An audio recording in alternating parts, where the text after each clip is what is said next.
All right, you played with magnets when you were a little kid, so you know that the north and the south are attracted to each other. South and south are not, they're repelling. North and north are repelling, so there's some kind of force field there, force that we can't see, but it exists there. Well, that will push on electrons. We know that an atom is made up of a nucleus of protons and neutrons with an electron spinning around the outside. Well, we can actually push and pull those electrons from one atom, and then that will push it to the next atom and the next atom and so forth. Because a conductor it's special. You've got your shells of electrons around an atom. Well, that outer shell has just one. That's called a valence electron in a conductor.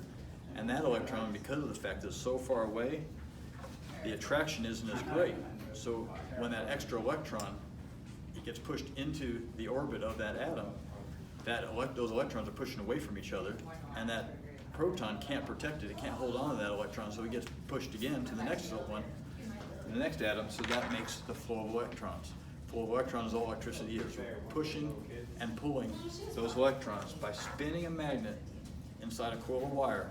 We're making it so the electrons move, and they come back, and they move. That's alternating current. We can see it when we do a motor. A motor has the same parts as a generator, except for instead of turning the wire inside of a magnetic field, we're pushing electrons through that conductor inside that magnetic field. That magnetic field is working on those electrons, and it actually pushes the conductor. So here we have a conductor, we have a battery. I'll put that conductor, this is magnet wire, so I was able to scrape off the shellac on there so I can make the electrical connections. And then I just add a magnet. And when I put the magnet on there, it makes it come to life because those electrons are flowing through that conductor, and that magnet is actually pushing and pulling on those electrons and making those electrons.